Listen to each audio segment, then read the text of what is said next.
감사원의 원전 방사능 방제 체계 감사에서 경주 월성 원전의 중수로형 원전이 방사능 누출 평가를 제대로 할 수 없는 상태로 나타났습니다. 주민들이 대피해야 하는 만일의 상황에서 체계적인 대피 계획도 세워지지 않은 걸로 드러났습니다. 장미쁨 기자가 보도합니다. 국가 방사능 방제 시스템은 원전 사고 발생 시 예상 방사선량 평가와 주민 대피 계획 수립을 목표로 합니다. 예상 방사선량 평가는 유출되는 핵물질의 종류와 양, 풍속과 풍향을 토대로 시간에 따라 핵물질이 얼마나 외부로 전파되는지를 알아내는 겁니다. 그런데 감사원 감사 결과 경주에서 운영하는 중수로형 원전은 이러한 평가 체계가 마련돼 있지 않아 사고 발생 시 제대로 된 평가가 어려운 것으로 나타났습니다. 방사능 물질이 북서쪽으로 대부분 날아갔지 않습니까? 근데 주민들이 북서쪽으로도 대피를 한 거예요. 그러다 대피하면서 오히려 방사능을 뒤집어 쓴 그런 꼴이 됐거든요. 일본에서도 사고가 났을 때 이런 정보 전달 체계가 제대로 작동이 안 됐어요.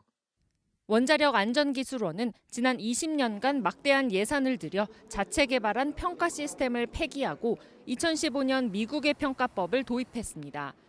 그런데 미국 원전은 모두 경수로형이어서 중수로형에 맞는 방법을 새로 보완해야 하는데 그렇게 하지 않은 겁니다.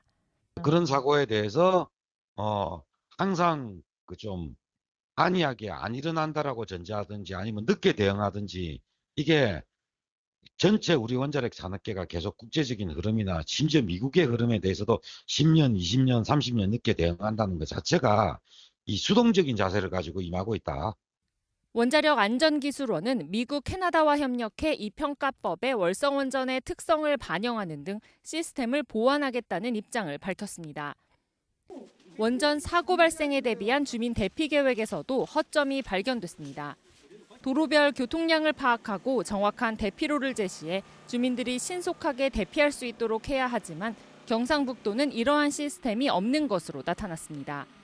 경상북도는 경주와 울진은 대중교통이 아닌 버스나 승용차로만 대피가 가능하다는 점에서 타 시도와 차이가 있다며 이를 반영한 정부 용역이 진행 중이라고 밝혔습니다. 효율적인 주민 대피를 위한 집결지 및 구호소를 지정하여 운영 중에 있으며 현재 행안부에서 교통량 분석에 대한 용역 중에 있습니다. 이와 함께 우리도 지역 상황에 맞는 주민 대피에 대한 교통량 흐름을 분석해 나갈 계획입니다. 원전 사고는 인근의 주민들에게 지울 수 없는 상처를 입히는 만큼 만일의 상황에 대한 체계적인 대비가 시급하다는 지적입니다. MBC 뉴스 장미쁨입니다.